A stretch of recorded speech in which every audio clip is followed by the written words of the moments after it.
akan mempraktekkan bagaimana merekrut anggota baru untuk menjadi seorang jemaat khilafah, jemaat negara Islam, ataupun yang sedang ramai sekarang ini adalah khilafatul muslimin.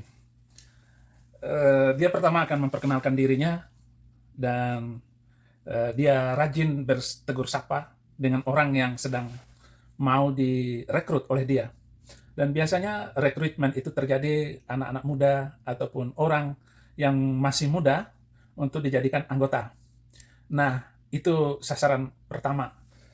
Sasaran yang kedua adalah teman dan keluarga.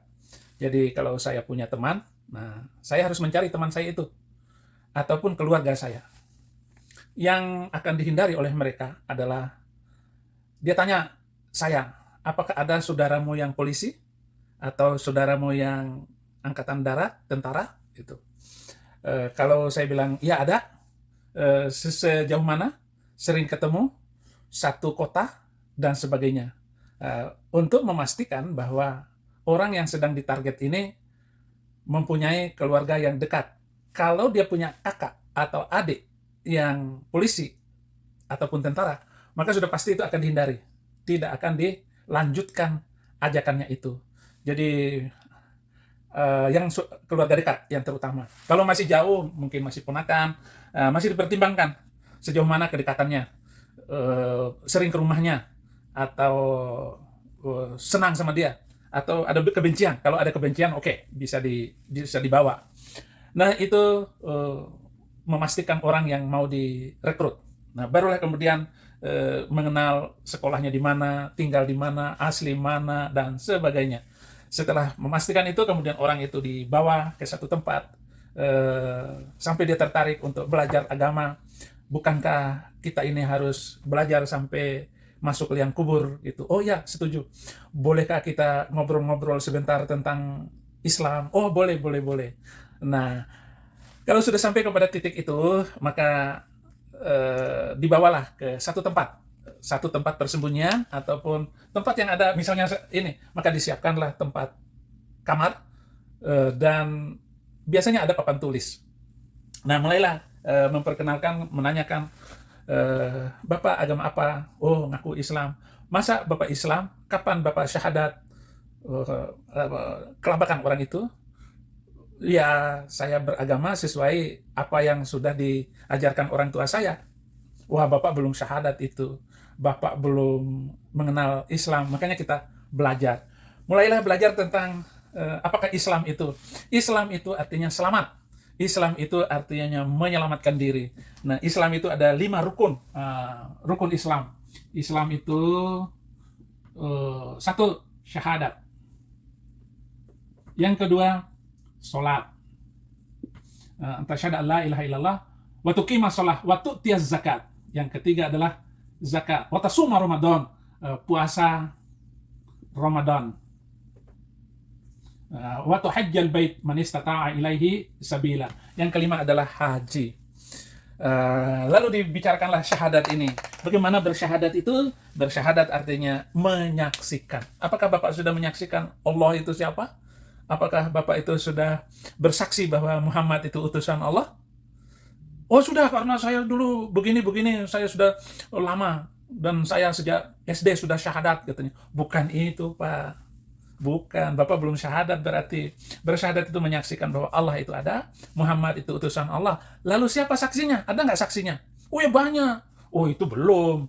Bapak hanya Islam karena keturunan, dan seterusnya. Mulailah dari poin ini. Poin ini sampai orang itu mau mengaku dirinya bahwa dia belum Islam. Hanya Islam omong doang, hanya Islam karena keturunan, hanya Islam karena KTP. Nah, barulah diterangkan tentang setelah iman itu, ya, baru kemudian setelah Islam, baru kemudian iman. Apakah iman itu? Iman itu beriman kepada Allah.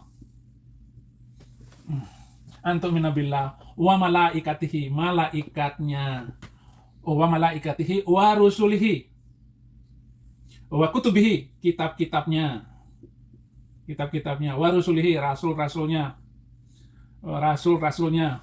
Al-imanu antumina billahi wa malaikatihi wa kutubihi wa rusulihi wal yaumil akhir, hari kemudian.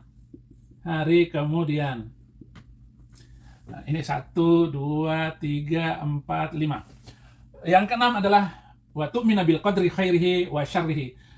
Takdir baik dan buruk. Cepet gitu, tapi ternyata pas dilihat hasilnya tuh nggak blur sama sekali. Nah, tapi ada Dan buruk. Inilah 6 rukun iman. Oh, itu yang dijelasin tak. Nah, kita nggak perlu waktu menjelaskan terlalu dalam. Tetapi nanti akan diterangkan ini. Nah, kita hapus dulu dari 6 poin ini. Kemudian, bukankah kita ini adalah orang Islam? Iya. Tapi Bapak belum Islam sesungguhnya. Nah, saya mau menunjukkan apakah Islam itu? Apakah iman itu? Benar nggak Bapak itu sudah beriman? Belum, Bapak belum beriman. Bapak baru, ya hanya percaya doang. Hanya setengah-setengah. Bapak belum sungguh-sungguh. Gitu. Nah, sekarang kita ngomong Islam, Pak ya. Islam itu, misalnya, maka dia ditulis di dalam Quran surat kedua ayat 208. Oh, 208. Ada yang membacakan Al-Quran, kemudian diterjemahkan artinya, ya ayyuhalladzina amanu dkhulu fis-silmi kafah wa la tattabi'u khutuwatis syaiton innahu lakum aduwwum mubin, gitu. Ayo baca artinya. Hai orang-orang yang beriman, ya ayyuhalladzina amanu udkhulu fis-silmi kafah, masuklah di dalam Islam itu dengan sempurna dan jangan ikuti langkah-langkah setan, dan sesungguhnya setan itu amat nyata sebagai musuh, gitu.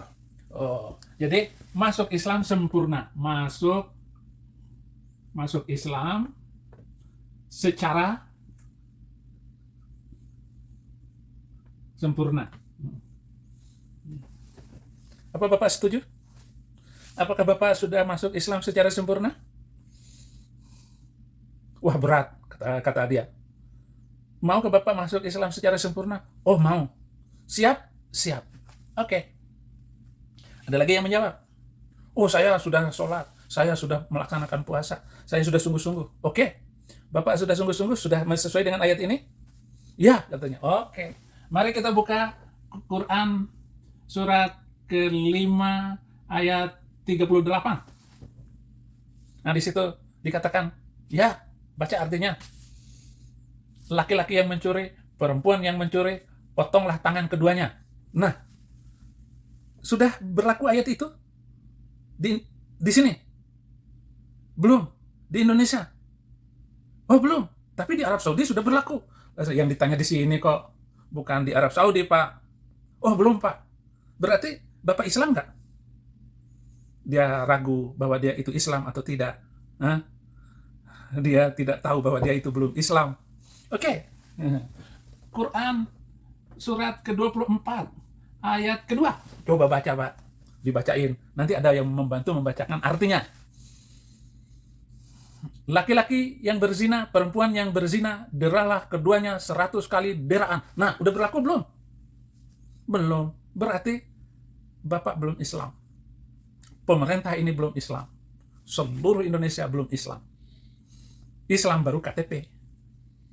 Oh iya, Pak. Oh, mulai. Padahal Bapak harus tahu, gitu. Quran surat ke-5 ayat 44. Oh, baca. Nah, bagian bawahnya saja, bagian terakhirnya saja. Barang siapa yang tidak memutuskan perkara berdasarkan apa yang diturunkan oleh Allah, maka mereka adalah orang kafir. Nah, loh, ayat ini sudah berlaku belum? Pencuri dipotong tangannya, yang berzina dilempar 100 kali, dirajam 100 kali. Belum berlaku, Pak. Dan di sini, barang siapa yang tidak memutuskan perkara berdasarkan apa yang diturunkan oleh Allah, maka mereka adalah orang-orang kafir. Jadi, Bapak Islam atau? Oh, kalau begitu kafir, Pak. Nah, iya, menurut ayat ini Bapak masih kafir. Hanya KTP saja ya Islam. Oleh karena itu, mari kita tegakkan hukum Islam, syariat Islam, agar kita ini tidak masuk neraka.